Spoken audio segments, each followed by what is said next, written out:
I say safari style, it's not a genuine safari snorkel, but it is a copy. So it's an aftermarket part. It's a lot cheaper, but essentially it's a one piece. So it's probably just as sort of waterproof, if you like, and water sealed, but it'll do a good job of ramming air into the system, and it will look the part on this G4 edition. So if we look just in here, we can see where the actual air box, located here, connects via this plastic duct.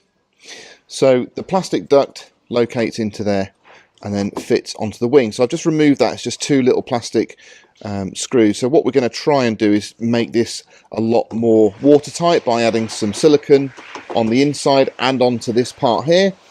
And then really we ought to be looking at making sure that the seal from the pipe into the airbox itself is siliconed up.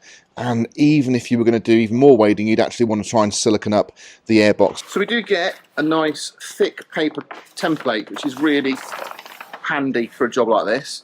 And you can see there, look, it's got all your cutting out. So I'm going to cut this out now. Now, we've got 8.5mm holes to put in here. I'm just going to mark the holes where we're going to put the box cutter, then I'm going to remove this panel. Okay, I'm just using a 4.5mm drill bit just to get the centres of all my holes. So we want one here.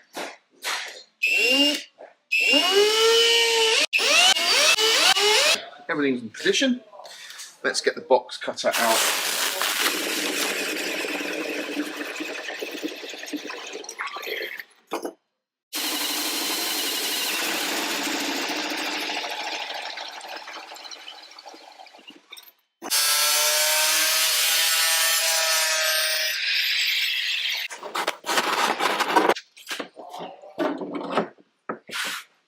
Okay. I mean, the fit is actually not too bad. Look, you can see it's on and it looks right. It's dropping down a bit because we haven't got it fixed. But the problem we've got is that plastic piece is too deep. So if I remove this,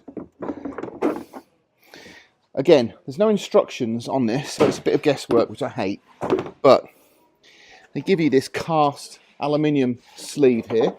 And after trying it in a few different orientations, I've worked out that it actually goes in like that. So it's got a little notch in this bottom corner here.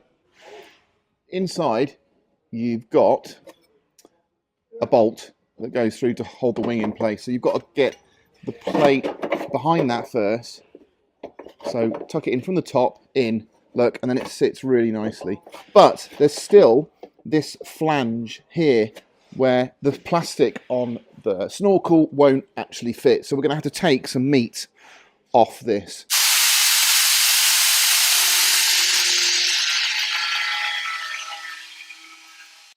Still too long.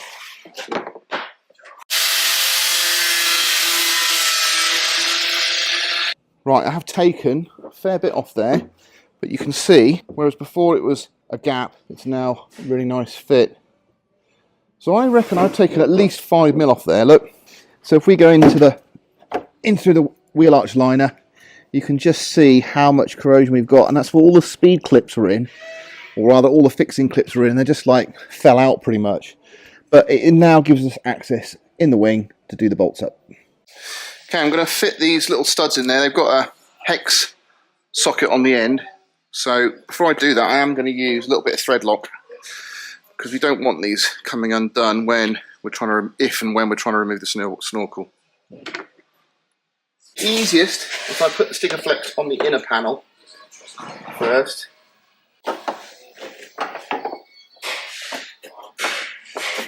Now that might have to move a little bit.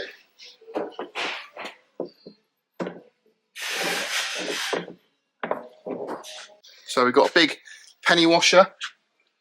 We do middle two first. Okay, got ourselves a little 13 ratchet spanner to do these up.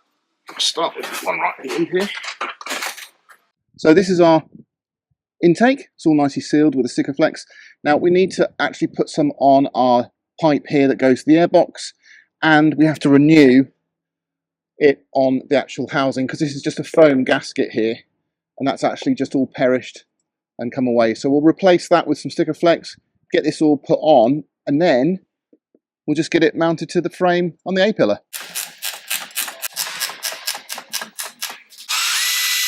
One, two, three.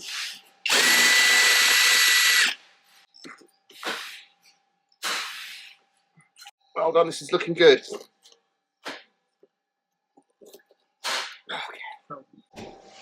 Right, and so what we've had to do, so we've got black rivets so they look sexy, and we've replaced the awful bolts with stainless button heads to give us a bit of a lower profile. This is black. I don't know how long that's going to stay black for. If it was me, I think I'd be putting a stainless one on there. There we go.